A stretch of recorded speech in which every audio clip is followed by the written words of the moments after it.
राधाराधन निष्ठस्यान्तस्तापो नयाति मे शान्तिं वृन्दावनतः परतोऽन्यरूजामि किं भवेत् चिकित्सान्यया राधाराधन निष्ठस्यान्तस्तापो नयान्ति मे शान्तिं वृन्दावनतः परतोऽन्यरूजामि किं भवेत् चिकित्सान्यया।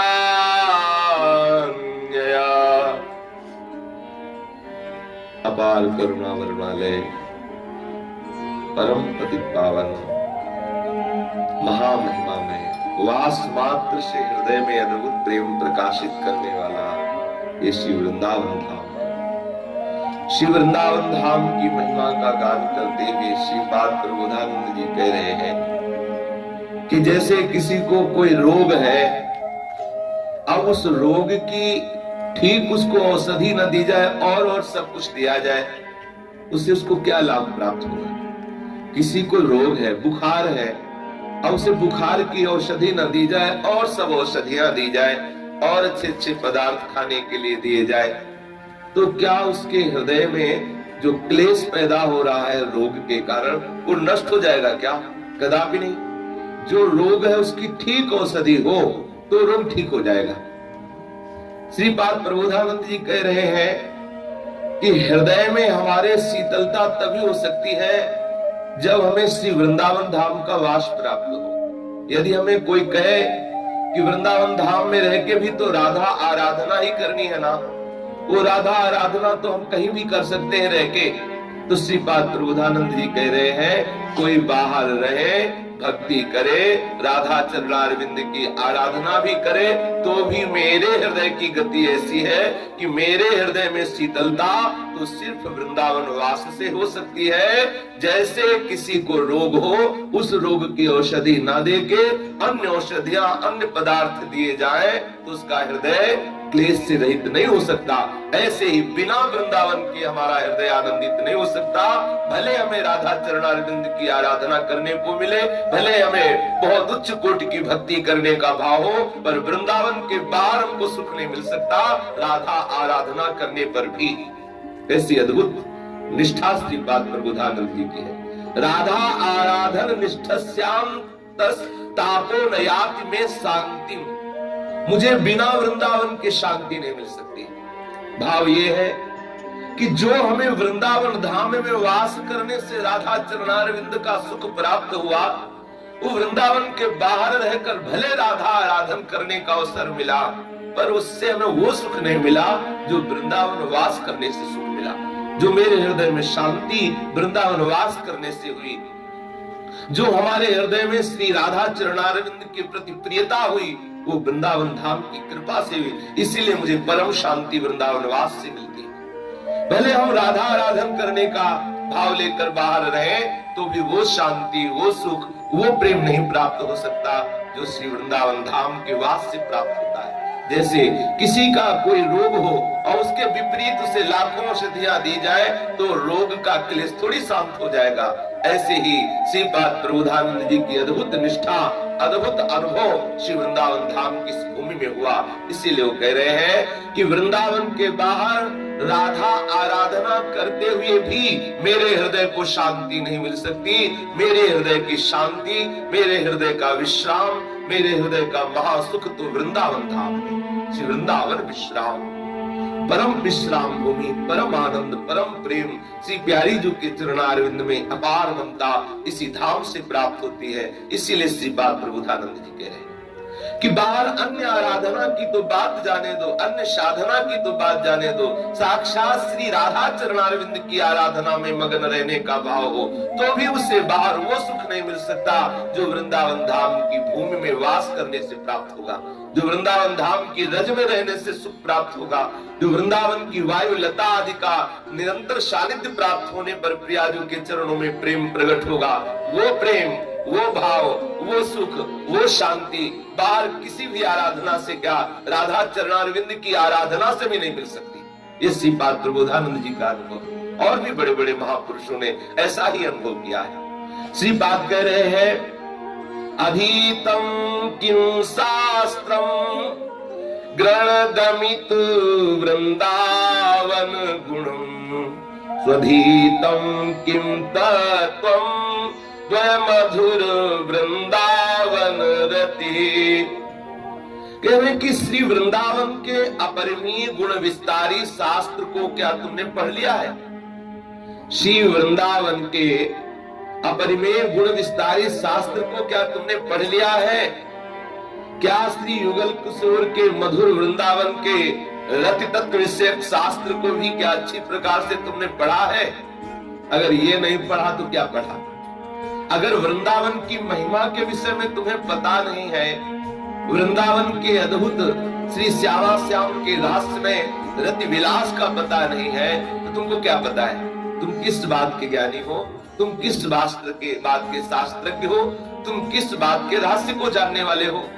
यदि वृंदावन के विषय में तुम्हें ज्ञान नहीं है, वृंदावन की महिमा के विषय में तुम्हें जानकारी नहीं है, श्री श्यामा श्याम के अद्भुत रहस्य में रास विलास के विषय में तुम्हें जानकारी नहीं, तुम्हें ज्ञान नहीं, उन शास्त्रों का कथन श्रवण नहीं किया, तो प्रबोधानंद पाद जी कह रहे, क्या तुमने क्या किया? श्रीपाद प्रबोधानंद जी की दृष्टि में यदि वृंदावन के महत्व को जाना तो तुमने कुछ जाना, यदि प्रियालाल के परस्पर अद्भुत प्रेम विलास को तुमने जाना तो आपने अद्भुत रहस्य को जान लिया। यदि श्यामा श्याम की रति केली को नहीं जाना, श्री वृंदावन धाम की तत्व का रहस्य नहीं जाना, तो बोले क्या जाना? वो जानवे पे धूरी है। जिस जानवे में श्री श्यामा श्याम से अपना पन्ना हुआ, श्री श्यामा श्याम की श्रीअंग सेवा का अधिकार प्राप्त ना हुआ, वो जानना किस काम का? ये मनमुखी भागते रहते हैं, इस शास्त्र को पढ़ ले, इनका प्रवचन सुन ले, उनकी बात सुन ले, क्या होगा? होगा क्या? बुद्धि और विस्तार को ही तो जाएगी। जितना बुद्धि विस्तार को, जितना चतुर होगी उतना ही फंसोगे, जितना बुद्धि चतुर होगी उतना ही फंसोगे। पहले तो जमाना समिटे तो आशिक, समिटे तो आशिक, पहले तो जमाना। जितना फैलोगे उतना फंसोगे, जितना बुद्धि में सब शास्त्र की बातें भरोगे उतना इनको मिटाने में समय लगेगा। बहुत यहाँ प्रेम मार्ग है, बहुत सीधा साधा मार्ग है। ज्ञान ध्यान व्रत कर्म जिते सब काहू में नहीं मोहि प्रतीति, रसिक अनन्य निशान बजायो एक श्याम श्यामा पद प्रीति, श्री हरिवंश चरण निज सेवक विचले नहीं छाड़ी रस रीति। एकमात्र श्री श्यामा श्याम के सांवले गोरे चरणारविंद में अपने मन को समर्पित करना है। हमारा केवल लक्ष्य है प्रियालाल के चरणारविंद का प्रेम, प्रियालाल के चरणारविंद की सेवा। हमें अपनी दिनचर्या में देखना चाहिए कि हमारे प्राणाराध्य श्री श्यामा श्याम के नाम रूप लीला धाम चार के सिवा किसी और का तो प्रवेश नहीं है। हमारी सारी दिनचर्या हर क्षण की इन्हीं चार में व्यतीत होनी चाहिए। कभी नाम चिंतन में, कभी रूप चिंतन में, कभी लीला गायन में, कभी लीला श्रवण में, कभी धाम सेवा में, कभी धाम के चिंतन में, कभी धाम का यश गान में, कभी धाम का यश श्रवण में। नाम रूप लीला धाम के अलावा हमारे जीवन में किसी वस्तु, किसी व्यक्ति, किसी स्थान, किसी बात का प्रवेश नहीं होना चाहिए। हमें अन्य शास्त्रों से क्या प्रयोजन? श्रीपाद प्रबोधानंद जी कह रहे, अलम ते शास्त्रों गैरपि सुविदितैर व्यक्त वचनैर महाधीश्चालम ते ये इहि न विदो वेत्य निगिरा अलम च स्वाभ्यूहैरति परम दुर्ग प्रसरणै रनासंकं वृंदावन भुवि निवासं कुरु सखे। हे मित्र, अलम ते शास्त्रो गैरपि सुविदितैर व्यक्त वचनैर महाधीश्चालम ते इहि न विदो वेत्य निगिरा। तुम्हें बहुत से शास्त्र जानने की क्या जरूरत है? क्यों अपना समय नष्ट कर रहे हो? जब हमें जाना बिहारी जी की तरफ है तो हमको दिल्ली का मार्ग जानने की जरूरत क्या है? उधर जानने की हमें जरूरत ही क्या है? हमें आगरा जानने की बात क्या है, हमें अन्य जानने की बात क्या, हमें तो जाना है बिहारी जी, तो हमें सिर्फ बिहारी जी की बात सुनी। हमारे हृदय में यदि ये बात ठन गई कि हमें प्रिया प्रीतम की प्राप्ति करनी है, तो हमें उन ज्ञान शास्त्रों से क्या तात्पर्य? क्या प्रिया प्रीतम के नाम में वो सामर्थ्य नहीं है क्या कि तुम्हें संसार से वैराग्य दिला सके? अरे वैराग्य का जो परम लाभ होता है, मोक्ष, मोक्ष से भी वैराग्य दिला देने वाला अद्भुत अनुराग प्रकट होता है नाम से। क्या धाम में वो महिमा नहीं है क्या कि तुम्हें संसार की आसक्ति से हटा सके? क्या प्रियाजू के रूप में सामर्थ्य नहीं है क्या? क्या प्रियालाल की लीलाओं का गायन श्रवण में तुम्हें विश्वास नहीं है क्या, जो तुम्हें वेदांत पढ़ने की जरूरत पड़े, जो तुम्हें अन्य शास्त्रों का अवलोकन करने की जरूरत पड़े? ऐसा वैराग्य की वैराग्य को भी वैराग्य हो जाता है। देखो वृंदावन के रसिक महापुरुषों के चरित्र पढ़ करके कैसा कैसा वैराग्य, शरीर कांप जाए ऐसा वैराग्य धारण करने वाले महापुरुष हुए हैं वृंदावन धाम में। कई कई दिन भोजन नहीं मिल रहा हो, मत होकर प्रेम में निमग्न है। ब्रजवासियों की टूक मिले, उसी से उदर पोषण कर लिया। कहीं एक लता के नीचे पड़े हुए श्यामा श्याम के सुहाग का गान कर रहे हैं। ये प्रेम धाम। जब हमारा लक्ष्य हो गया है निकुंज धाम, जब हमारा लक्ष्य हो गया है श्यामा श्याम के श्री चरणारविंद की सेवा, जब हमारा लक्ष्य हो गया है प्रेम, तो हमें और शास्त्रों से क्या प्रयोजन? क्यों समय नष्ट किया जाए? हम और बातें क्यों सुने? जब हमें रसिक महापुरुषों के वचनों के बताए हुए मार्ग से ही हमारी यात्रा पूरी होगी, तुम और किसी की बात क्यों सुने? वेद रसिकन की वाणी, यहाँ का प्रमाण वेद और नहीं है, शास्त्र नहीं है, उपनिषद नहीं है। यहाँ नवनिवृत्त निकुंज रस के प्रमाण को अगर आप अपने हृदय में धारण करना चाहते हैं, तो रसिकों की वाणी यहाँ प्रमाण है। श्री वृंदावन धाम इष्ट श्यामा महाराज, वृंदावन धाम हमारा आराध्य है। हमारे आराध्य श्री श्यामा जो है, श्री नवल किशोर हमारे प्राणाराध्य सरकार का निरंतर नाम रूप लीला का चिंतन करना ही हमारा परम धर्म है। हमें इधर उधर भटकने की जरूरत, सीधा मार्ग है, इसमें पूछने की जरूरत थोड़ी, सीधा मार्ग है। पर यदि ये जो बहुत बुद्धिमान लोग होते हैं ना, जिनको अपने अहंकार को पुष्ट करना होता है, बहुत जानकारी करना चाहते हैं, और ये जानकारी ही तुम्हें निकुंज मार्ग में आगे बढ़ने से रोक देगी। ज्ञान महात्म विषय या रस माधुरी को आवरण है, ताते याते मन को काढ़ी महामाधुरी में देनो, श्री हित ध्रुवदास जी कह रहे। ज्ञान महात्म ऐश्वर्य विषय या रस माधुरी को आवरण है, याते मन को काढ़े, अर्थात इनसे मन को हटा करके महामाधुरी में देनो, अर्थात श्री श्यामा श्याम के अद्भुत रास विलास, अद्भुत लीला गुण का, अद्भुत रूप का, नाम का, बस इसी में हमें अपने आप को व्यतीत करना, इन्हीं के चिंतन में, इन्हीं के गुणगान में। हमें बहुत से शास्त्रों का क्या प्रयोजन? मान लो समय क्यों बर्बाद कर रहे हैं? इधर उधर के शास्त्रों से, इधर उधर की बातें सुनने से क्या? हमें उस परम तत्व का अद्भुत विवेचन करने से क्या, उसका श्रवण से क्या? अरे हमें तो सिर्फ चाहिए श्यामा श्याम के वो प्रेम रस भरी बातें, जिससे हमारा चित्त डूब जाए उनमें। और जिस रसिक शेखर के लिए बड़े बड़े महापुरुष ध्यान करते हैं, रसखान जी ने एक पद में कहा कि हमने तो सब जगह ढूंढा, रसखान जी का पद है, ब्रह्म में ढूंढो पुराणन गानन, वेद ऋचा सुनि चौगुने चायन, देखियो सुनो कबहू न कहूं वो कैसे स्वरूप और कैसे सुभायन। आहा, ब्रह्म में ढूंढो पुराणन गानन, वेद ऋचा सुनि चौगुने चायन, देखियो सुनो कबहू न कहूं वो कैसे स्वरूप और कैसे सुभायन, तेरत हेरत हारी पर्यो, रस खान बतायो न लोग लुगायन, देखियो दुरे वो कुंज कुटीर में बैठो पलोटत राधिका पायो। श्री रसखान जी कह रहे हैं कि ब्रह्म में ढूंढो पुराणन गानन, वेद ऋचा सुनि चौगुने चायल, चौगुना भाव रख करके वेदों में, शास्त्रों में, पुराणों में, वेद शास्त्र पुराणों के पारंगत विद्वानों के समीप जाकर भी हमने खोज की। देखियो सुनो कबहू न कहो कैसे स्वरूप और कैसे स्वभाव, लेकिन हमको कहीं देखने को नहीं मिला वो स्वरूप, वो स्वभाव। कौन सा स्वरूप, कौन सा स्वभाव बाद में बता रहे। जो हमने स्वरूप देखा, जो हमने स्वभाव देखा वृंदावन की सेवा कुंज में, वो हमने वेदों में, पुराणों में, उपनिषदों में, ऋचाओं में और बड़े बड़े ब्रह्म ऋषियों के समीप सत्संग करने में भी हमें न वो स्वभाव मिला, न वो स्वरूप मिला। टेरत हेरत हारी पर्यो रस खान बतायो न लोग लुगायल, और देखे दूरे वो कुंज कुटीर में बैठे पलोटत राधिका पाया।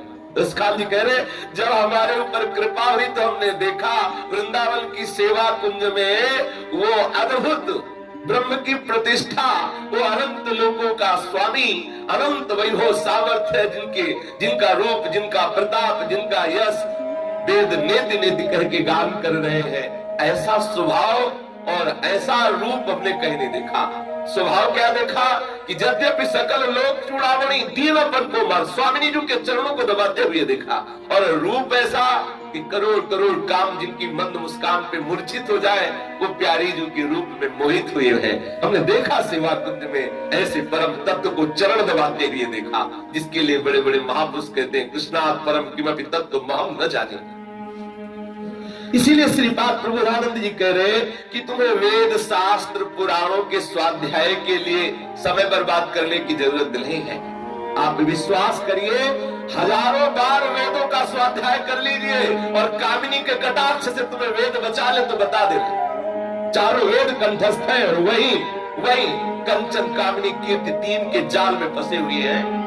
वेद विद्या पढ़त कर्म धर्मन करत जलपतन कलप की अवधि आनी, चारु छाड़ संसार भटकत भ्रमत आस की पास नहीं तोड़ी जानी। से सेवक जी महाराज कहते हैं सकल स्वार्थ करत रहत जन्मत मरत, सुख और दुख के होत मानी, छाड़ जंजाल कैसे न निश्चय धरत, एक किन रमत हरिवंश बानी। क्यों वेद विद्या पढ़त कर्म धर्मन, बड़े बड़े कर्म कांडी, बड़े बड़े विद्वान भी कंचन कामिनी कीर्ति तीन के जाल में फंस जाते हैं। अगर कोई बच पाया है तो मामे प्रपद्यन्ते माया वेताम तरंगते। जिसने अपने हृदय में एक बात ठान ली कि हमारे स्वामी श्री श्यामा श्याम है और जिह्वा से शुरू कर दिया राधा कृष्ण राधा कृष्ण, राधा वल्लभ राधे श्याम, श्री हरिवंश श्री हरिवंश श्री हरिवंश, बस हो गया। अब वो अद्भुत ज्ञान प्रकट होगा कि अब माया आपके ऊपर अपना प्रभाव नहीं डाल सकेगी। बड़े बड़े संतों के चरित्रों में पढ़ के देख लीजिए, कभी स्कूल नहीं गए और वो भाषा उनके हृदय से निकलती है जो वेदों का रहस्य है, और उनमें वो निष्ठा पाई गई जो बड़े बड़े शास्त्र ज्ञानियों में निष्ठा नहीं है, क्योंकि वो नाम के द्वारा उनको जो ज्ञान प्राप्त हुआ वो स्थिति है। जो शास्त्र से ज्ञान होता है वो बुद्धि तक रहता है, और बुद्धि को मोहित करने में देर नहीं लगती माया को। जो माया है भगवान की, ज्ञानिनाम चेतांश देवी भगवती हिसा बलादा कृष्ण मोहाय महामाया प्रचिति, जो ज्ञानिन कर चिता भरई और बरियाई विमोह बस करे, शिव विरंचिका मोहई को है बपुरान अस जिय जान भजिय मायापति भगवान। वास्तविक ये तर्क विवाद का विषय, वास्तविक अगर किसी ने माया पर विजय प्राप्त किया है तो भगवत चरणारविंद का आश्रय लेके जिनका निरंतर भगवत स्मरण होता है उनको, बस ये निरंतर भगवत स्मरण करने का अभ्यास आज कर लो, चाहे 1000 जन्म के बाद करना, बात इसी से बनेगी। बारी मथे घृत होए बरु सिकता ते बर तेल, बिनु हरि भजन न भवतरी, ये सिद्धांत पेल। देखो, यदि हम श्री श्यामा श्याम के चरणारविंद के शरणागत हैं तो हमें वो ज्ञान प्राप्त होगा जो किसी शास्त्रों से नहीं होता। कौन सा ज्ञान? प्रिया प्रीतम की इच्छा जानने में आपके आ जाएगी। हमारे श्यामा श्याम की इच्छा क्या है ये आपको जानने में आ जाएगा। यदि हमें दुख मिल रहा है तो हम दुख सहेंगे, सुख मिल रहा है तो सुख सहेंगे, पर हमें ये जानकारी होनी चाहिए कि ये हमारे इष्ट के द्वारा दिया हुआ है। हमारा इष्ट चाह क्या रहा है? कोटि सुख दुखन के नाना भांति दायक हो, जो जो तुम दीजे सोई हमको कबूल है। तुम दो और हम चाहे कछु और, या में ही होत रसाभास, मेरी बड़ी ये भूल है। जो पैचित आई या को दुख हम दीजिए जो, सो तो दुख हमें कोटि सुख समतुल है। यही बात सार निर्धार प्यारे रावरे जो, इच्छा नहीं जानी ता जानिबे पे धूल है। यदि अपने इष्ट की इच्छा नहीं जानी, अपने गुरु की इच्छा नहीं जानी तो जानने पे क्या धूल है। यदि आप हमें दुख देना चाहो तो प्यारे हम सुख क्यों चाहें? यदि आप हमें नाना प्रकार के क्लेश देना चाहो तो हम सुख की इच्छा क्यों करें? शरणागति का ये स्वरूप है। यदि आप हमारे हृदय में सतत स्मरण करवा रहे हैं, अब हमें और कुछ नहीं चाहिए। हे प्राण निधान, हे करुणामय, एक ही बात मांगनी चाहिए, क्या सदैव आपका स्मरण बना रहे।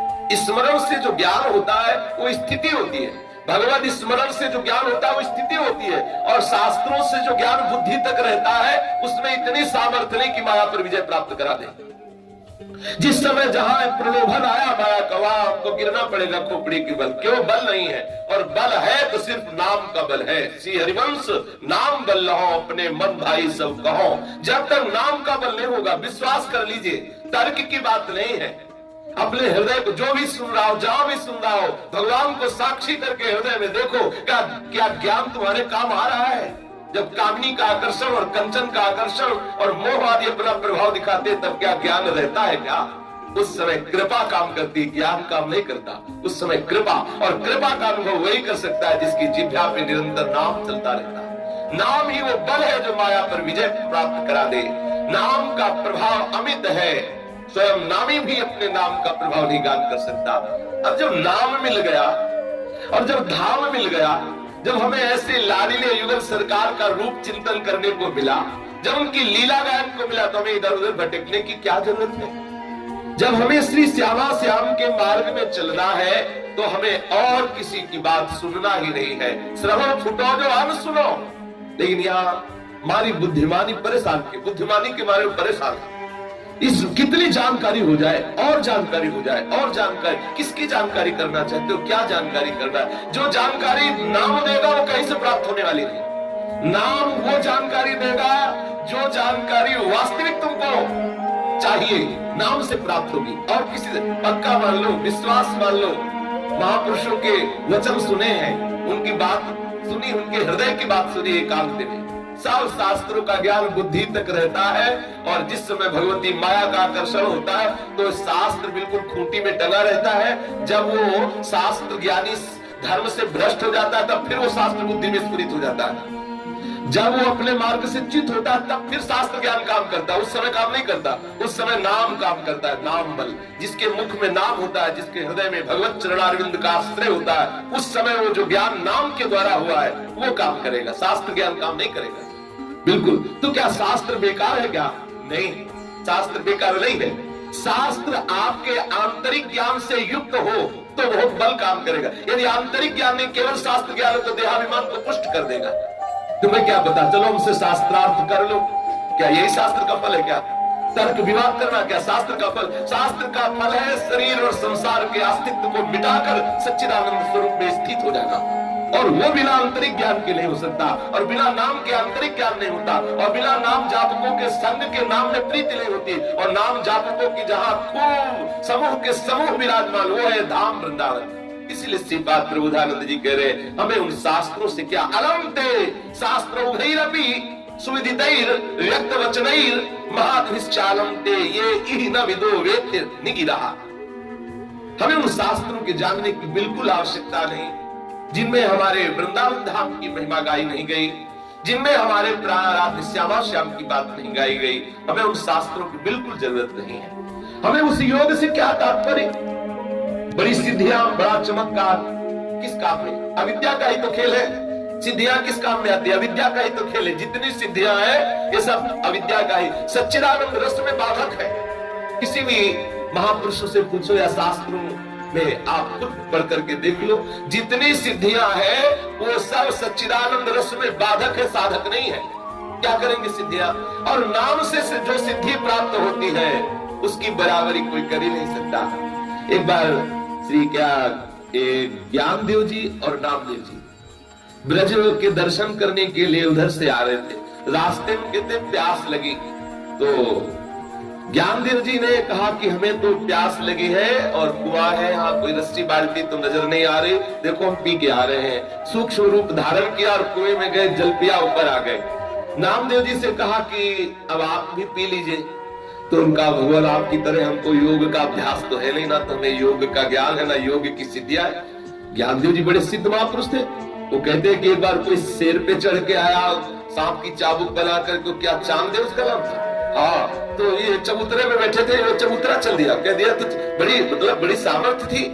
नामदेव जी ने कहा हमको तो सब पता है नहीं, ये सदगुरु स्वरूप, हम तो आपके चरणों का आश्रय और जो नाम मिला है उसी नाम में बस आंख मूंदी और विठ्ठल विठ्ठल विठ्ठल। तो ज्ञानदेव जी तो योग के बल से सूक्ष्म रूप धारण करके कुएं में जाके जल पान करके आए, और नामदेव जी ने जब शुरू किया विठल विठल तो कुएं का जल ऊपर उठने लगा, और जैसे जैसे विठल विठल तो वही समीप से जल जाके बहने लगा। उनको लगा एक कदम चलना पड़ा ना सूक्ष्म रूप, वही आराम से पी लिया। जय हो विठल जय हो। कुएं का जल समीप से आके निकल। बोलो ज्ञान काम करेगा कि योग काम करेगा कि नाम काम करेगा? नाम से बढ़ करके कोई सामर्थ्य नहीं है, कोई सामर्थ्य। जिसकी जिह्वा पे नाम चल रहा है, जो वृंदावन धाम में वास कर रहा है, जिसके हृदय में प्रिया लाल के प्रति अपनापन है, जैसी भी बने छोटी मोटी थोड़ी सी भी झांकी आ रही है, वो महापुरुष वंदनीय है। हमें उन शास्त्रों से क्यों, हम अपना समय क्यों नष्ट करें? ये समय नष्ट करना हो, हमें कोई पुण्य चाहिए क्या, कोई लोक चाहिए क्या, कोई पद चाहिए क्या, कोई सिद्धि चाहिए क्या?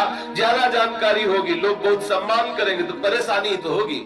पक्का समझ लो, ये जितने लोग जुड़ते हैं परेशानी ही है। हाथ उठा के आपसे कहते हैं पहले अनुभव नहीं था, अब अनुभव की बात कह रही है। जितने लोग जुड़ते हैं, जितनी ये ख्याति होती है, उतना साधक के लिए फांसी है फांसी। उसके आत्मानंद में, उसके भजन में ये सब जहर है जहर। पिंड छुड़ाओ, ये सब भगवान की माया का विलास है। जो भजन करने वाले हैं उनके लिए उपदेश देना, प्रवचन करना, प्रचार करना, ये सब बहुत बड़ा फांसी है, बहुत बड़ा जाल है। भगवत कृपा से, गुरु कृपा से इस जाल से बच जाए तो बच जाए, नहीं यही वो गुड़गुड़ा के गिर जाता है, और जिसलिए चला था वो लाभ प्राप्त नहीं हो पाता।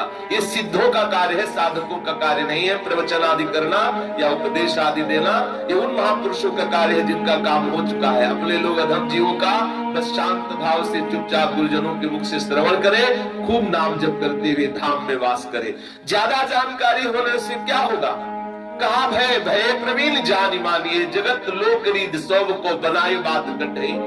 बहुत जानकारी होगी, लोग रीझेंगे, दंडवत प्रणाम करेंगे, भेंट देंगे, नाश। सच्चिदानंद श्री श्यामा श्याम के नाम रूप में डूब जाने के लिए निकले थे कि हमें अपना पता ही न चले, खो जाए हम प्रिया प्रीतम के चिंतन में इतना डूब जाए कि हमें सुध न रहे। अंदर आकांक्षा हर उपासक की होती है कि हमें कोई जाने ना, हम किसी को जाने ना, और तड़पते हुए हर क्षण हमारा प्रिया प्रीतम के लिए व्यतीत हो। बस जहां इस अपने में जरा भी गुण बुद्धि हुई, दूसरे में हे भाव हुआ, बस साधक गया। जहां उपदेश देना शुरू हुआ, जहां दूसरे को सुनाने की इच्छा हुई, गया। वो बात अलग है, अपने चार बैठकर अपने इष्ट का गान कर रहे हैं, श्यामा श्याम के रूप का चिंतन, श्यामा श्याम के रूप का गान, पर उद्देश्य अंदर जो है उसी का फल मिलेगा। अगर उद्देश्य है कि हम अपने इष्ट का गान कर रहे हैं, इष्ट के जस का गान कर रहे हैं, तो कोई बाधा नहीं पहुंचा सकता। यदि कहीं ये बात है कि इससे लोग प्रभावित हो, हमारा सम्मान करें, प्रतिष्ठा हो, हमारा यश हो, होगा, लेकिन बर्बाद भी हो जाओगे। परमार्थ का स्वरूप नहीं रह जाएगा, पक्का परमार्थ का स्वरूप नहीं रह सकता। वो उपासक परमार्थ से भ्रष्ट हो जाएगा।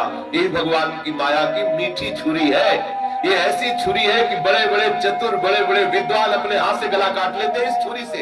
ये सम्मान, ये प्रतिष्ठा, ये लोक मान्यता, ये कीर्ति, वो छुरी है कि अपने हाथ से लेके अपना गला काट लिया जाता है। भगवत प्रेम प्राप्त करने के लिए उपासक को बहुत जानकारी की आवश्यकता है। शास्त्रों में आया है, यदि जानकारी हो भी तो पागलों जैसा अपना व्यवहार रखे कि दूर से लोग समझे कि कोई खास नहीं, पागल है, बस ऐसा। अगर लोगों के काम लायक रहोगे तो फिर प्रभु के काम लायक नहीं रहोगे।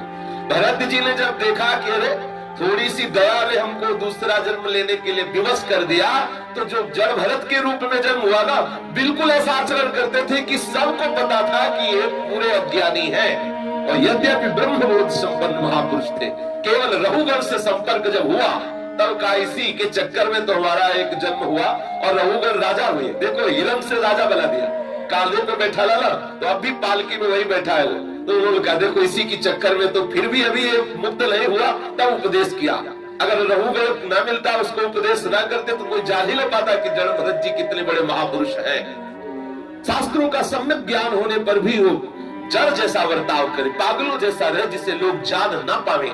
अगर जान जाएंगे तो उसके भजन में विघ्न पड़ जाएगा। शास्त्रों का है जड़वत बालकवत मूर्खवत रहे, जिससे लोग उसको समझ न पाए कि किस कोटि का वो महापुरुष है। ये क्यों कहते हैं? इसीलिए तो कहते हैं कि अविद्या के जाल में फंसने में देर नहीं लगती। जैसे एक जगह से हाथ टूट जाए तो उसको ठीक होने में महीनों लगते हैं, और उसी जगह अगर जरा सा धक्का लग जाए तो तत्काल टूट जाएगा, क्योंकि वहां से कच्चा हो जाता है। ऐसे ही साधक अनंत जन्मों से विषयों में कच्चा है। चाहे जितना आप अपने को पुष्ट समझे, जहां विषय संयोग प्राप्त होगा, शास्त्र ज्ञान एक तरफ धरा रहेगा, वहां घुटने टेक देने होंगे। उस समय गुरु कृपा, इष्ट कृपा, नाम कृपा काम करती है। जिसकी जिह्वा पे नाम है, जिसके हृदय में इष्ट का आश्रय है, वही काम करता है। इसलिए श्रीपाद प्रबोधानंद जी कह रहे, हमें शास्त्रों के जानने की कोई आवश्यकता नहीं। जिनका श्री वृंदावन से परिचय नहीं, हमें ऐसे पांडित्य से कोई मतलब नहीं है। बहुत भारी प्रवक्ता, बहुत भारी ज्ञान है, बहुत वेद शास्त्रों का सम्यक प्रवचन करते हैं, लेकिन वृंदावन और श्री श्यामाजू से परिचय नहीं, तो हमें उनके पांडित्य से मतलब नहीं, हमें उनसे कोई संबंध नहीं रखना। ये वृंदावन प्रेम धाम है, ये प्रेमियों की निष्ठा है। इसलिए इस निष्ठा को स्वीकार करने पर हम इस प्रेम को प्राप्त कर सकते हैं। हमें उन शास्त्रों से कोई मतलब नहीं है जिनमें हमारे वृंदावन की कीर्ति नहीं, जिनमें हमारे वृंदावन वनाधीश्वर श्री श्यामा श्याम का जस नहीं। हमें उन शास्त्र ज्ञानियों से मतलब नहीं, हमें उस पांडित्य से मतलब नहीं जिसमें हमारे श्री श्यामाजू का जस वर्णन न किया हो, जिसने हमारी प्यारी जू की लीलाओं का वर्णन न किया हो। हमें उन समस्त वाक्य कुशल महापुरुषों के वचनों से हमारा कोई प्रयोजन नहीं। अलम चा स्वाभ्यूहैरति परम दुर्ग प्रशरणै रनासंकं वृंदावन भुवि निवासम कुरु सके। भाई, ये विशाल दुर्ग जाल है वाणी का, शब्दों का बहुत विशाल ये दुर्ग जाल, बड़ा दुर्ग है। ये शास्त्र ऐसा दुर्ग है कि इसको तोड़ पाना बड़ा कठिन है। इसीलिए वेदांत छिन्न अनुरागम लभते त्रिगुण विषया वेदा निस्त्रिगुण भगवान। ये जो शास्त्र ज्ञान भी है ना, ये कहीं चल करके बाधक बन जाता है। शास्त्र का तो जितना तात्पर्य उतना लेके बस निकल पड़ो, अगर लग गए जानकारियों में तो ये वैसा दुर्ग है कि इसे तोड़ के निकलना बड़ा मुश्किल है। ये ऐसा शास्त्र जाल है कि तर्क वितर्क में बुद्धि फंस करके उपदित हो जाती है, आगे नहीं बढ़ पाती। इसलिए अगर शास्त्र पठन और श्रवण का कहीं अधिकार है तो गुरुजनों के समीप बैठ करके है। प्रथम सुने भागवत भक्त मुख भगवत वाणी। हमें जितना आवश्यक है उतना ही शास्त्र से प्रयोजन रखे। हमें जिस मार्ग में चलना है उसी मार्ग के महापुरुषों से अपना संबंध रखे, उन्हीं के वचन सुने, उन्हीं की आज्ञा का पालन करें, तो हमें अपने रस का अनुभव हो जाएगा। तो विविध प्रकार के शास्त्रों का स्वाध्याय त्याग करके, विविध प्रकार के शास्त्र ज्ञानियों का संग त्याग करके, विविध प्रकार की वाक्य कुशलता का श्रवण त्याग करके श्री वृंदावन धाम में अखंड वास करो। निसंक चित्त होकर के श्री श्यामा श्याम के चरणारविंद की दास्ता स्वीकार करो। श्री बात प्रबोधानंद जी कह रहे हैं। चलो अब अपने लोग वृंदावन धाम का आश्रय लेकर बरसाने धाम चलते हैं। आज श्री प्यारी जी के यहाँ बड़ा सुंदर अद्भुत रंग उत्सव हो रहा है। श्री हमारी लाडली जो सरकार दर्शाने में अद्भुत सुख प्रदान करते हुए महल में विराजमान है। हो री बोलही नवल कुंवर मिल खेलहि फाग, आगम सुनि ऋतुराज को प्रगट्यो मल को अति अनुराग।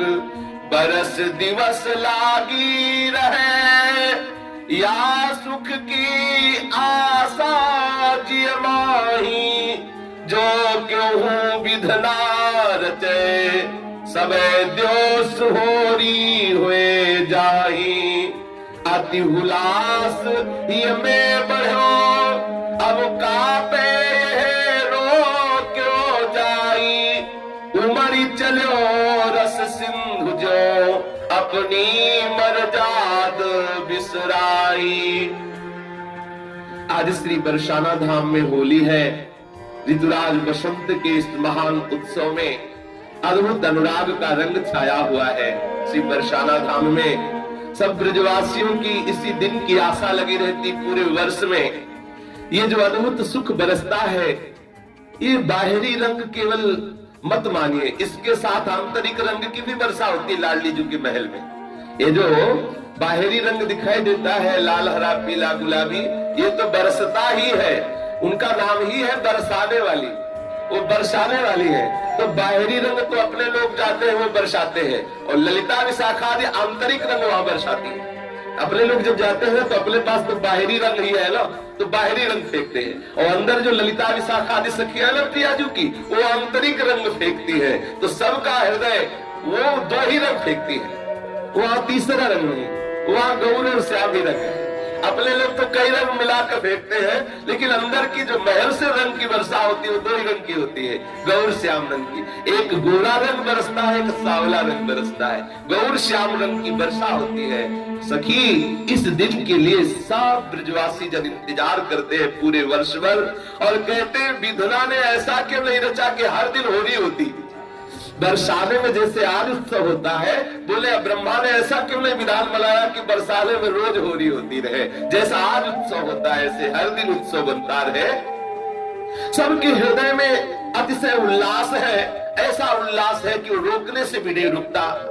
ऐसा लग रहा है जैसे रस सिंधु अपनी मर्यादा तोड़ करके बह रहा, जैसे रस समुद्र अपनी मर्यादा। तो जिधर देखो सब मंग में, आप अभी देख लो जाके, जिधर देखो सब मंग में, सब नाच रहे हैं, सब गा रहे हैं, सबके हृदय में अलौकिक उत्साह है।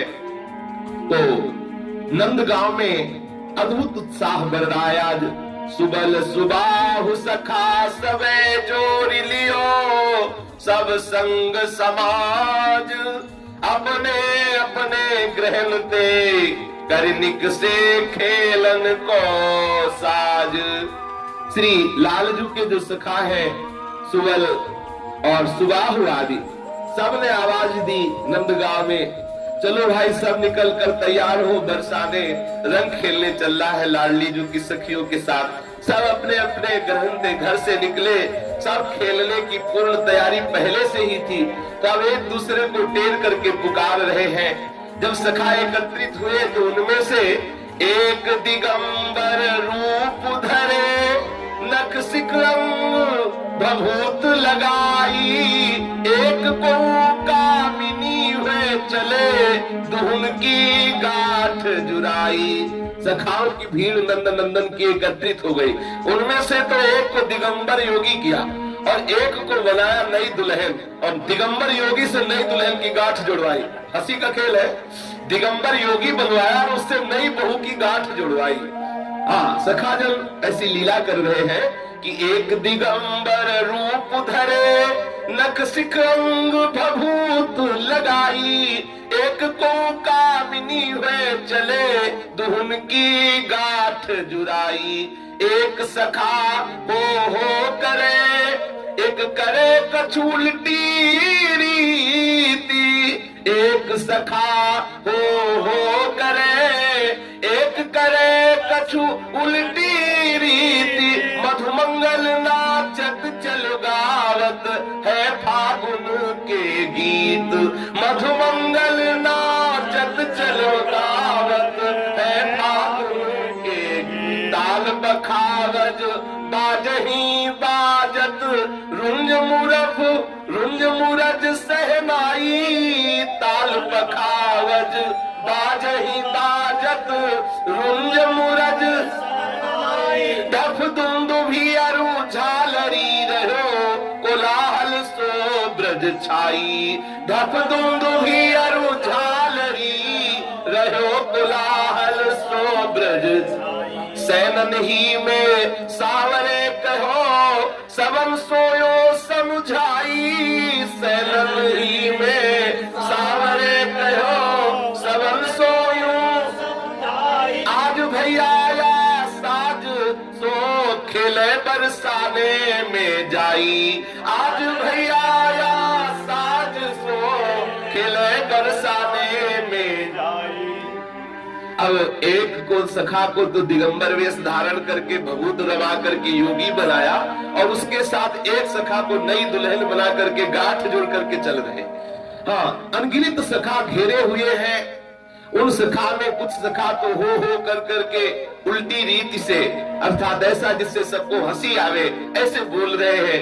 मधुमंगल कुछ सखाओं के साथ नाच रहे हैं। ताल बज रहा, पखावज बज रहा है, रुंज मुरज ढप दुंदुभी सहनाई झल्लरी, ये सब सुंदर बाजे बज रहे, हो होरी, ऐसे कोलाहल मच रहा है। अब सबके बीच में लाल बिहारी जो श्री ठाकुर जी महाराज सुंदर मोर का मुकुट धारण किए हुए, और अद्भुत आज आनंद है उनके हृदय में। नेत्रों से सबको कहा कि भाई अब हमारा साज तो पूरा तैयार हो चुका है, अब चला जाए सब लोग, आज हम बरसाने में होली खेलेंगे।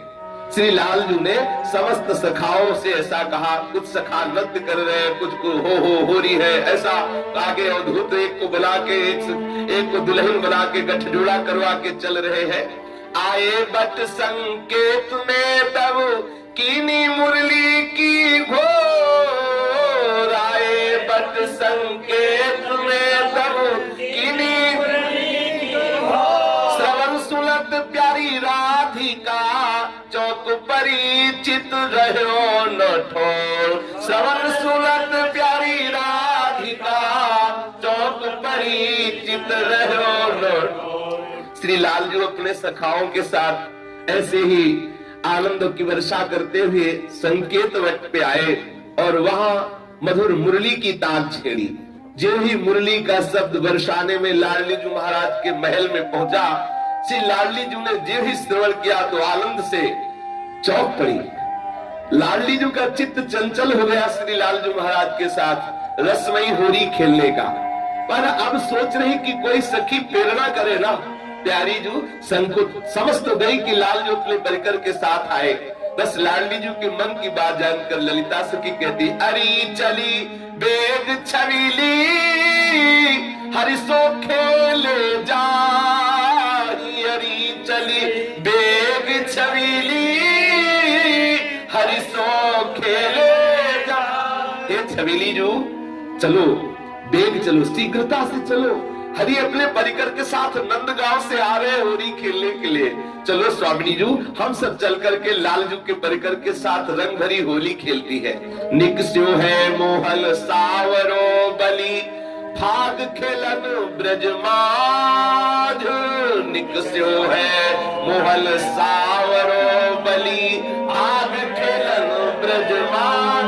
उमड़ो है अबीर गुलाल गगन बीती फूली है साज, उमड़ो है अबीर गुलाल गगन बीच मानो माई फूली है साज। बाजत ताल मृदंग मुरज ढफू कहीं न परत कछु बात, बाजत ताल मुरज ढफू कहीं न परत कछु बात। रंग रंग भीले बाल बाल संग मानो माई मदन बरात, रंग रंग में बाल बाल संग मानो माई मदन बरात। आई है इत तेजुरी सुंदरी सब करी करी अपनो ठाट, आई है इत तेजुरी सुंदरी सब करी करी अपनो ठाट। खेलत नहीं को कान कुंवर सो चाहत तुम्हारी बात, खेलत नहीं कोई कान कुंवर सो चाहत तुम्हारी। हे लाडलीजू चलो, हरि के परिकर आ गए हैं नंदगांव से। स्वामिनी जू उनके साथ चल करके अद्भुत रंग का ऐसा रस वर्षण करे जिससे नंदगांव वाले भी समझे कि प्यारी जू का परिकर कोई कमजोर थोड़ी है। देखो सावरे मोहन सरकार की बलिहारी है, वो फाग खेलने के लिए आ रहे हैं। देखो देखो स्वामिनी जू नंदगांव की तरफ देखो, कैसे आकाश में गुलाल उड़ रहा है।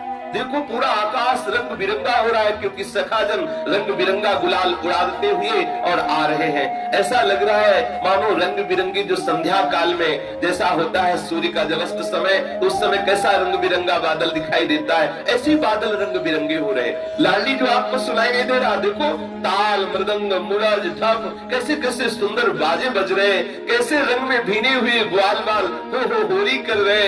ऐसा लग रहा है साक्षात कामदेव की बारात आ रही।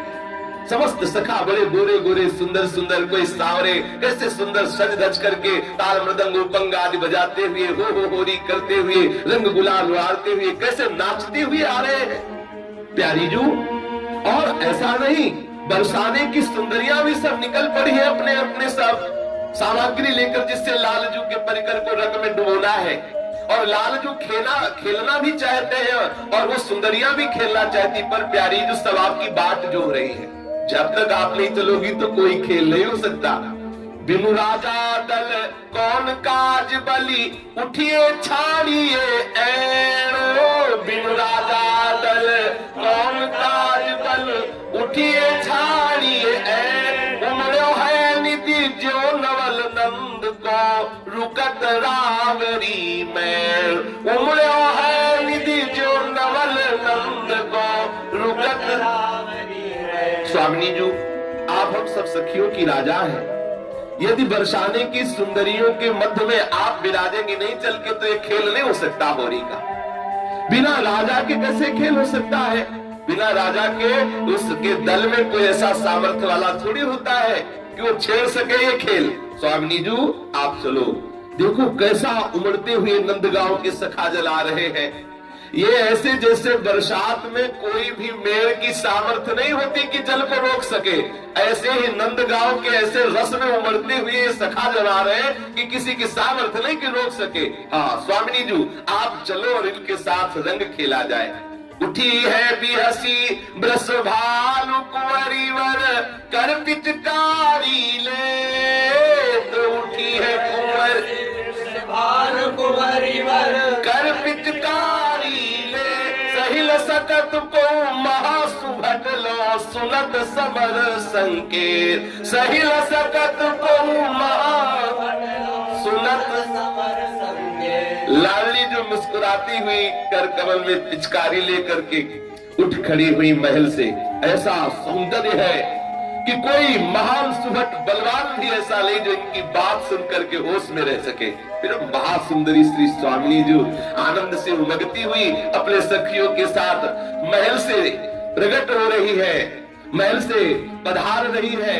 नंदगांव वाले समस्त लालजू के परिकर को जवाब देने के लिए रंग का अलबेली कुंवरी महल ठाढ़ी, अलबेली हाँ अलबेली कुंवरी महल ठाढ़ी, अलबेली ये हमें अलबेली कुंवरी महल ठाढ़ी, अलबेली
सखी परिकर के साथ कुछ सखियां सुंदर सुंदर संगीत बजा रहे हैं, नफ मृदंग आदि सुंदर सुंदर रंग गुलाल आदि लिए हुए हैं। स्वामिनी जो कैसा अगाध स्वरूप है, ऐसा सौंदर्य है, ऐसा लावण्य है, ऐसी कांति है कि एक बार जितने भी नंदगांव के सखा और स्वयं श्री ठाकुर जी एक बार सब चकाचौंध हो गए लाडली जी के सौंदर्य रूप को देखकर। समस्त सखियों के समाज को लेकर स्वामिनी जो ऐसे निकली जैसे निकसी संग समाज ले खेलन को सब साज बनाई, पावस की सरिता बनो उमगी रस सागर को धाई। जैसे यमुना जी की बाढ़ आवे तो कोई रोक नहीं सकता, ऐसे प्रियाजों की सहचरियों का ऐसा आवेश भरा स्वरूप रंग खेलने के लिए है कि नंदगांव के सखा ऐसे नहीं रोक सकते। जैसे कोई बांध हो और बाढ़ी सरिता हो तो फिर उसे कोई नहीं रोक सकता। सब सखा आश्चर्यचकित हो रहे लाडली जी के परिकर का उत्साह देख करके। सबसे पहले खेल प्रारंभ हुआ, जो सखियों ने सुंदर सुंदर रंग भरे पुष्पों के गेंद बनाए हुए थे। रंग भरे, उनमें रंग भरा हुआ है, पुष्पों से मिला हुआ और गेंद स्वरूप है। वो प्यारी जू के कर कमल में पहला गेंद दिया गया और सब सहचरियां वो रंग भरे गेंद लेकर पहले लाडली जू ने लाल जू के ऊपर गेंद मारा तो वो गेंद जाके फूटा, पूरा रंग से लाल जू भर गए, पुष्प भी उसके साथ है। समस्त सहचरियों ने ऐसे गेंद चलाए नंदगांव के सखाओं के ऊपर। सब झुंड की झुंड सहचरिया है और कुछ सहचरिया नवलासी बहुत सुंदर रंगों से श्रृंगार की हुई लिए, जिसे अपनी भाषा में लठ कहते हैं। कुछ सखियां रंग भरी नवलासी लिए हुए हैं, झुंडन मिली गावत चली झोलिन भरे गुलाल। कुछ सखियां झोलियों में गुलाल भरे हुए हैं। सुर मंडल सारंगी सुर बीना बीना बहुसंग, मधुर मधुर सुर बाजही मदन भेरी मोहचंग। मोहचंग बज रहा है, पखावज बज रही है, सारंगी सुंदर बीणा बहुत प्रकार के साज बज रहे हैं। लाडली जू की सखिया और श्री लाडली जू आगे बढ़ रही, प्रीतम की समाज उधर से नंदगांव से आ रही है, वो भी आगे की तरफ बढ़ रही। आई प्रिया पहुंची तहां खेलत है प्रीतम जी ठोर, मदन खेत संकेत में रुपे सुर सन्मुख दुहोर।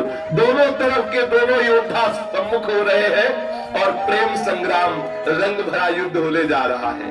पी पिचकारी पूरी के दई प्रिया ऊपर तांग, अगर अरगजा घोरी के मुख सोंधो लपटायो आग। पहले तो लाडली जू के परिकर ने रंग भरा गेंद चलाया था, और श्री लाल जू ने बड़ी ही सुंदर रत्नों से जटित पिचकारी भरकर श्री लाडली जू के ऊपर बारी। श्री प्रिया जो रंग से सराबोर हो गई और सुंदर अरगजा और गुलाल लेकर दौड़ पड़े लाल जू अपने परिकर के साथ, और लाडली जू के सुंदर मुखारविंद पे इत्र से मिला हुआ वो सुंदर गुलाल और अरगजा श्री लाडली जी के मुखारविंद पर लेप कर रहे। छिलकत है चहुओर ते मनोह मेघ उमड़े जल राशि, गौर घटार सावरी परसत केसर नीर सुहा। ऐसा लगता है कि गौर और श्याम घटा प्रकट हो गई और दोनों बरस रही। इधर से सखिया, इधर से लालजू के सखा, परस्पर रंग की वर्षा हो रही है। लालजू का परिकर कम थोड़ी है और लाडली जू का परिकर इस समय महाबलवान है, क्योंकि देखो भाई अबला के बलराज श्री स्वामिनी जू के संग इधर से दोनों ऐसा लग रहा है गौर श्याम घटा अद्भुत रंग की वर्षा कर रही हो। सब सखियों ने मिली श्याम को दीनों लाल गुलाल उड़ाए। अब जब देखा सखियों ने कि लाडली जू को तो घेर लिया लालजू ने अपने परिकर से और मुख में गुलाल भी लगा दिया और रंग की वर्षा हो रही, तो चतुर सखियों ने अपनी अपनी झोलियां खोली और ऐसा गुलाल की धुंध उड़ा दी कि किसी को कुछ दिखाई नहीं दे रहा। सब सखियों ने मिली श्याम को दीनों लाल गुलाल उड़ाई और तुरी पाछे हुए घाट सो गहे कुंवर को जाई। श्री लालजू के पीछे जाकर इतना धुंध हो जाए कि कुछ सखियां पीछे से जाल गए और लाल जी को पकड़ा। एकल कर गाढ़े गए एक बनावत चित्र कपोल। अब उनके सखाओं के बीच से लालजू को कब लेकर के अपनी सखी परिकर में आ गए, सखाओं को कुछ पता ही नहीं चला। इतना धुंध रंग की कर दी और बीच में घुस के गई और लालजू को पकड़ के अपने परिकर में ले आई। अब एक ने उनका कर कमल पकड़ा और कपोल पर सुंदर रंग से पत्रावली की रचना कर रही। एक निडर आंगन लगी नैन कमल दल परम सलोल।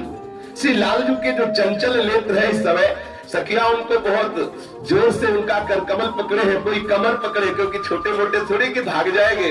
हाँ, बहुत बहुत चतुर खिलाड़ी है, भले बल न लगाए लेकिन कब छूट जाए पता नहीं, इसलिए सखिया और सखिया पकड़ सकती है, दूसरे की ताकत भी नहीं इनको पकड़ सके। हाँ, फिर इनके चंचल नेत्रों में सुंदर अंजन लगाया गया। वैसे ही कजरारे नेत्र, वैसे ही अरविंदाक्ष है। और फिर उन सखियों ने सुंदर जब इनके नेत्रों में अंजन लगाया तो बहुत ही कटाक्ष, ऐसा कटाक्ष की घाव कर जाए। लालजू के नेत्र ऐसे थोड़ी, देखो रे देखो ये नंद का छोरा बर्छी मारे जाता है, बर्छी जैसे बर्छी नहीं घाव कर दे, ऐसे इनके सुंदर कटाक्ष है, बर्छी मारे जाता है।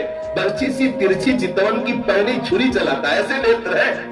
एकन ने मुरली हर लीनी, एकन मोतिन माल उतार। एक ने मुरली छीन ली, एक ने इनकी मोतियों की माल उतार दी। फिर नौ केसर मुख मारी के एक नाचत दे दे करतार। एक सखी ने सुंदर नौ केसर से युक्त रंग लिया और लालजू के मुख में पोत दिया और तालियां बजा के नाचने के बड़े सूरवीर बनते थे। हमारी प्रियाजू को घेर लिया। अब एक सन्मुख मुख चाहे, एक कहत कर चिबुक उठाए। बहुत दिलन ते आज ही अब बस परे हमारे आए। एक सखी ने चिबुक पे हाथ लगा, उठा के कहा कि बड़े वीर बनते थे, हमारी पकड़ में नहीं आ रहे थे, आज फंसे हो। आज हम बताएंगे कि सखियों के बीच में फंसने से तुम्हें कैसा फल मिलेगा। बहुत दिनों के बाद आज हमारे फंदे में फंसे हो लाल। एक बैगन गारी गावही, एक कहत सैलन मुस्काए।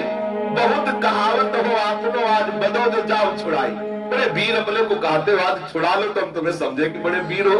बहुत दिनों बाद जो है आप फंसे हो। एक बैगन गाड़ी का, एक गाड़ी दे रहे लाल जी को, सुनना है तो चले जाना बरसाने। ऐसी गाड़ी तो हमें जिंदगी में नहीं सुनी। हमें लगा कि बोले लठा मार हो रही, लठा मार, तो हमें को भी लगा कि चलो देखते। जब गए तो हम कहा भैया ये सिद्धों का रस है, साधकों का रस नहीं है। साधक तो सही, साधक की तो समझे में नहीं आया कि हो क्या रहा है, ये क्या बोल रहे हैं। नंदगांव के ऐसे जैसे उस दिन गाड़ी से ब्रेक ला डालो, गाड़ी से ब्रेक ला हटा लो, ऐसे वो चलते हैं। बाणी से भी और शरीर से भी वो सब ऐसे बोलते हैं कि अपने लोग तो दोनों के चरण माथे पे लगा के दूर से प्रणाम कर ले लाए। तो सखिया गाली दे रही।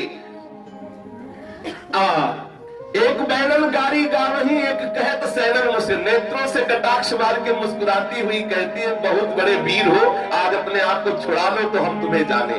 दे सवन मिली श्याम के, केसर कलश शीस दे ढार। एक गही गूथी बेनी, एक बनावत मांग सवार। कलशों से लाला करके रंग भरा, उनके ऊपर सब पूरा जल डाल रही है। लाल जी को भिगो दिया। सब सखियों ने, एक ने पकड़ करके उनके घुंघराले केस, सुंदर केस की बेनी गूथी और एक बीच से मांग सवारी और सुंदर गुलाल से मांग भरी। और मांग कौन भरा? लाडली जो। लाडली जो मांग भर रही, क्योंकि लाडली जो की दुल्हन है ना, लाडली जो मांग भर रही है। तन सुख की सारी झीली, अरुली ने सोधे सो साल। मृग मद के सर बोरी गए, प्रीतम को पहिराई आल। तन सुख की झीनी साड़ी और वो भी इत्र फुलेल से भीनी हुई, मृगमद केसर में बोर करके प्रीतम को धारण करवाई गई।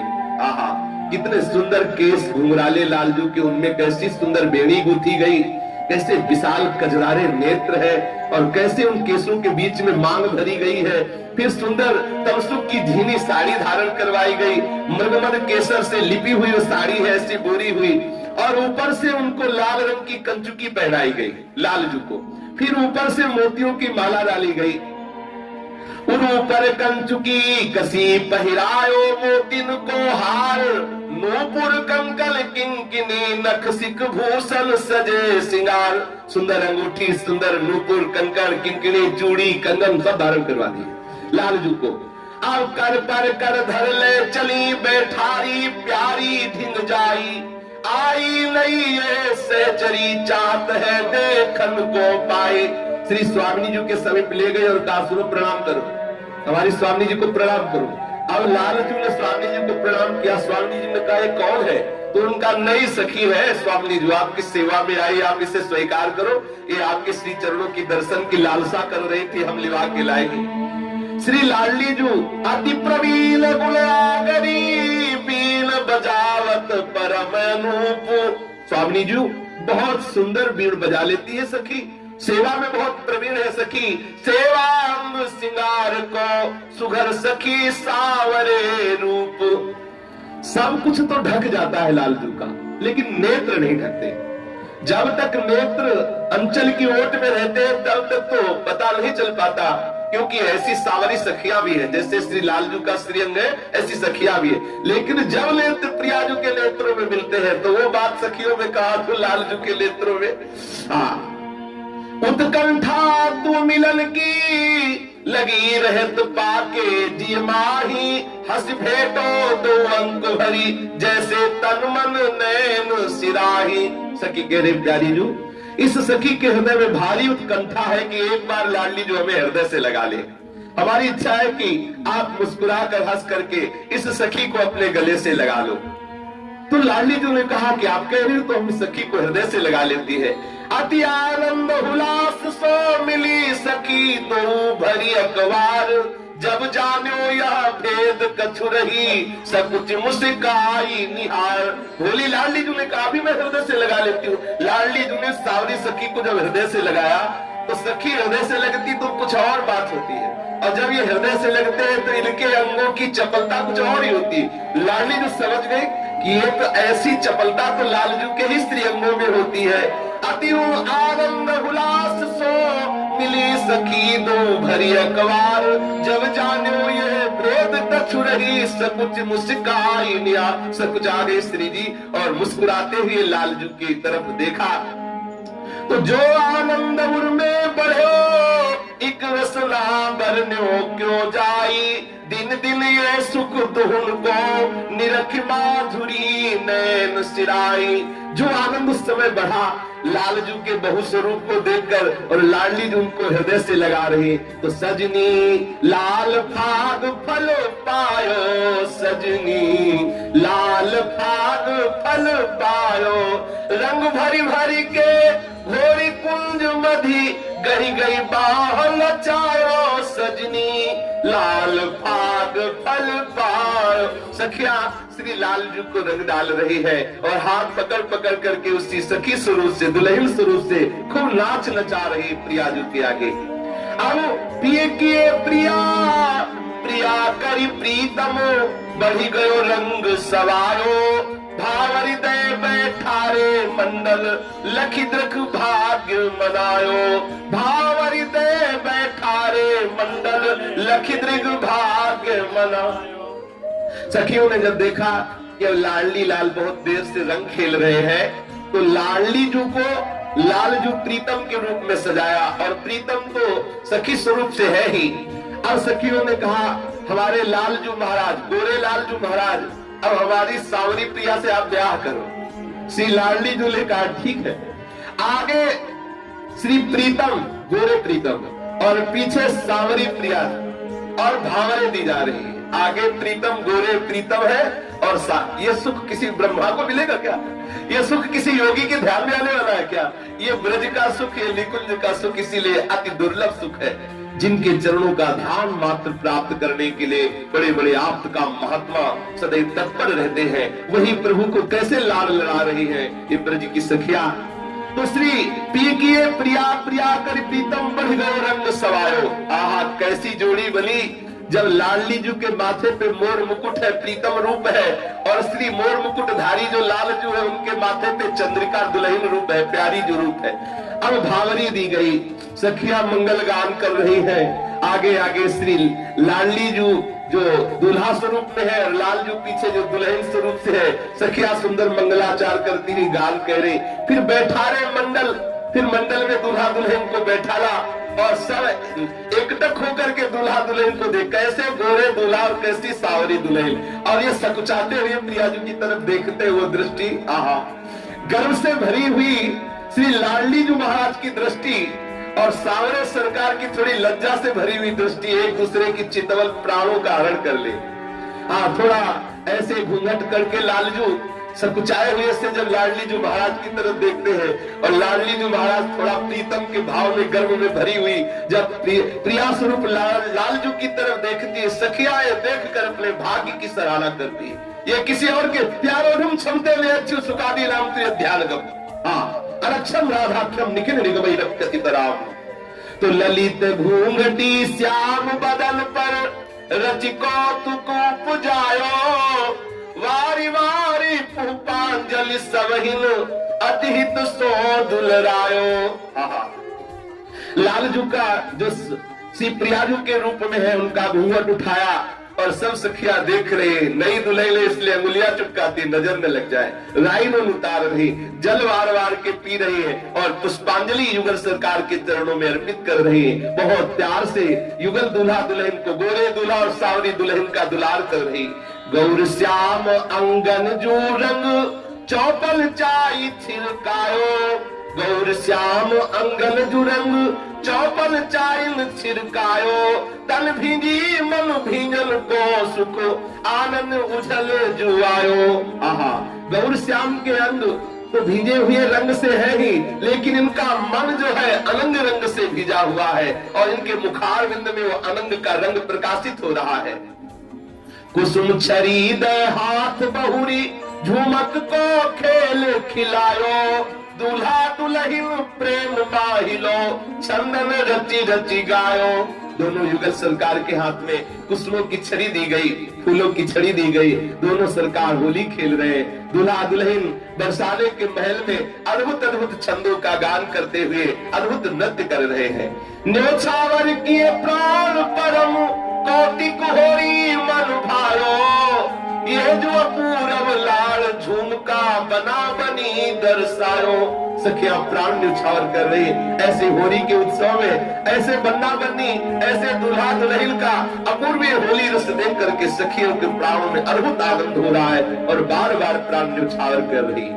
और चाह समुझ के दो कुंज सदल पधरायो, वृंदावन हित रूप घुमरी रस कौमुदु बरसायो। देखा सखियों ने कुछ युगल सरकार के भाल पर श्रम बिंदु आ गए हैं, उनको सुख पहुंचाने के लिए सुंदर लताओं के भवन में सुंदर पुष्पों की सैया पहले से सखियों ने रच रखी थी। वहां युगल सरकार को पधराया और युगल सरकार वहां विश्राम कर रहे हैं। सखियां अद्भुत सुख का अनुभव कर रही हैं।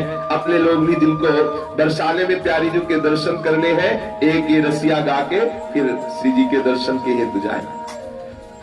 बरसाने महल लाडली के बरसा